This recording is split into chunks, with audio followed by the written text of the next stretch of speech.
Hey, Carlotta. Tommy Gibbons here, professor of the course. Great to have you in the class.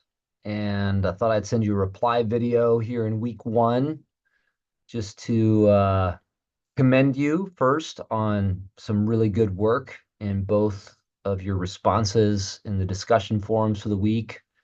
This also gives me a chance to say hello a little more personally and maybe offer some initial reaction as we get our conversation going for this quarter. So I think in the first forum, I'm especially drawn to the way you've kind of dug into what's going on in Habakkuk to make sense of what it might mean in that context for the just to live by faith, which is such a key term for Paul in Romans. Because I think Paul is building on what faith means in Habakkuk rather than neglecting that. And so it's worth it to kind of dig in a little bit to Habakkuk and see what it means to live by faith here. And as you say in your response, Habakkuk is crying out to God because of the oppression of his generation by the Chaldeans. He's complaining to God that God would allow something so horrifying and so cruel to befall God's own people. And yet, God's response is, as I think you also say, uh, that God is trustworthy, that there will be people who exploit these circumstances, as terrible as they are, uh, to oppress the proud, the arrogant. This is what characterizes the invading power of the Chaldeans. But the just will live by faith. And so, in that context, to live by faith is to trust God despite the manifold temptations to give up on God, to grow cynical, to think that it's not worth it to obey God and God's commands, to mimic the enemy in this case, their pride, their arrogance, and to become exploitative of the weak, taking advantage of the vulnerable in these kinds of circumstances. And in contrast to that, the just by faith will live. The just will trust that God will provide, that God will somehow address this, and they will carry on loving God and loving neighbor as the law commands, even in the face of what seems like a totally fatal and futile set of circumstances. So that I think you're beginning to draw out of Habakkuk, and it helps us to get at what Paul is doing with faith. Paul says that the justice of God is revealed, disclosed, unveiled from faith to faith, and I think then appeals to Habakkuk to warrant that claim. So, in that light, from faith to faith means from the faith of God, uh, God's acting in good faith, God's trustworthiness, to the faith of the human, that faithfulness of God inspires. And that's how the justice of God is revealed on the earth. And what Paul is going to say has reached its fullness in Jesus, the Messiah, in whom the faith of God and the faith of the human are one. And this is a spreading, contagious life, this messianic life that is spilling out of the body of Jesus by the spirit of resurrection.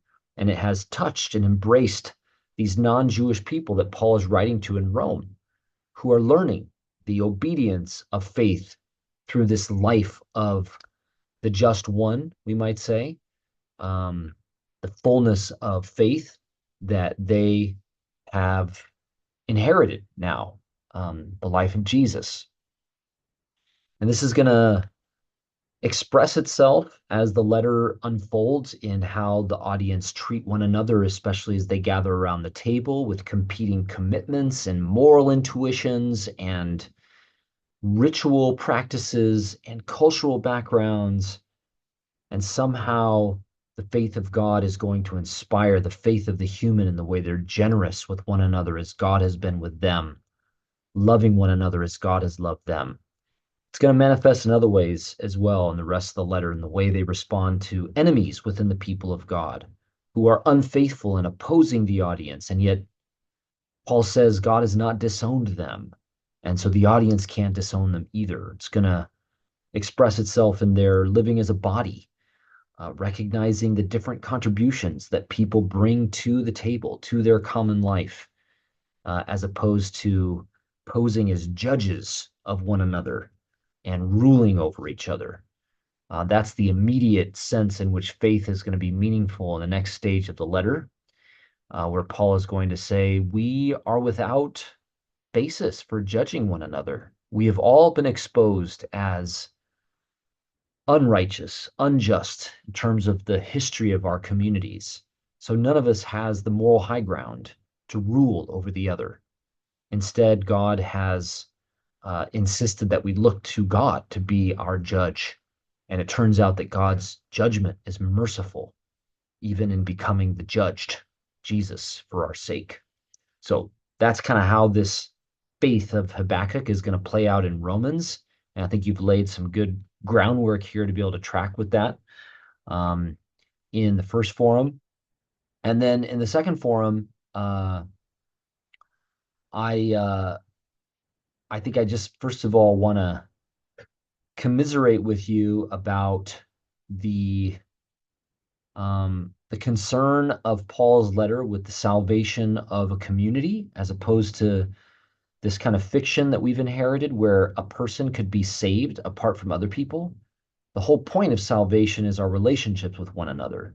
So it doesn't really make any sense to talk about salvation as thoroughly individuated. It embraces individuals, but what it means is their healing of their bonds of relationship with others. So that is really crucial, and that has all kinds of political implications. Um, I think that I want to say I'm very sympathetic with Eliot about all kinds of things. I think he's right about the political force of Paul's teaching. I think that he's right about the non-Jewish audience and Paul's attempting to help them um, relate to one another across some striking differences, as opposed to thinking about the letter as a conflict between Jews and Gentiles, which I don't think it is.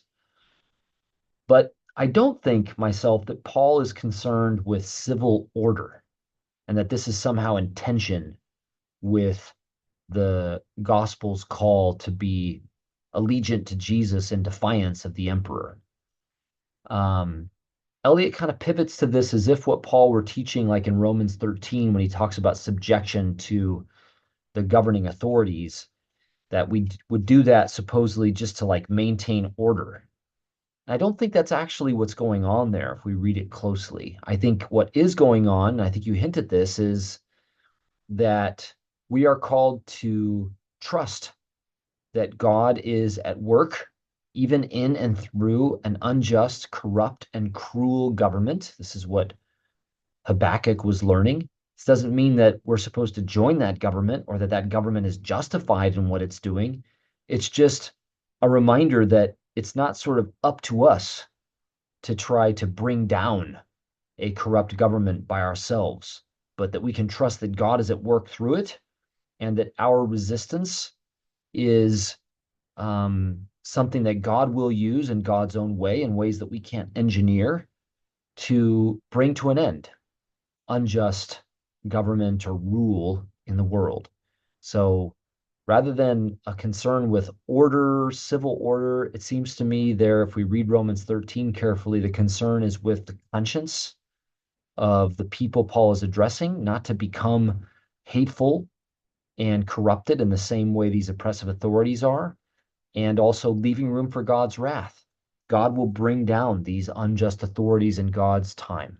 This isn't something we're supposed to try to engineer, even if it is something that we might want to promote with the way that we live subversively under corrupt government.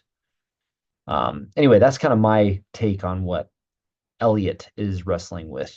And it does have implications, I think, in our current political climate, and we'll have more occasion to talk about that as we move ahead in the course. But thanks again for some great responses here in week one. Glad to have you in the course. If you want to reply to this video, by the way, you totally can. It's welcome, but you don't need to feel obligated to do that. So it's up to you. But if you don't reply, if you just at least write a one-word received or something like that so that I know the video came through and you were able to see it on your end, that would be great. Thanks again, Carlotta, for some good work, and looking forward to the conversation with you on Romans throughout the summer.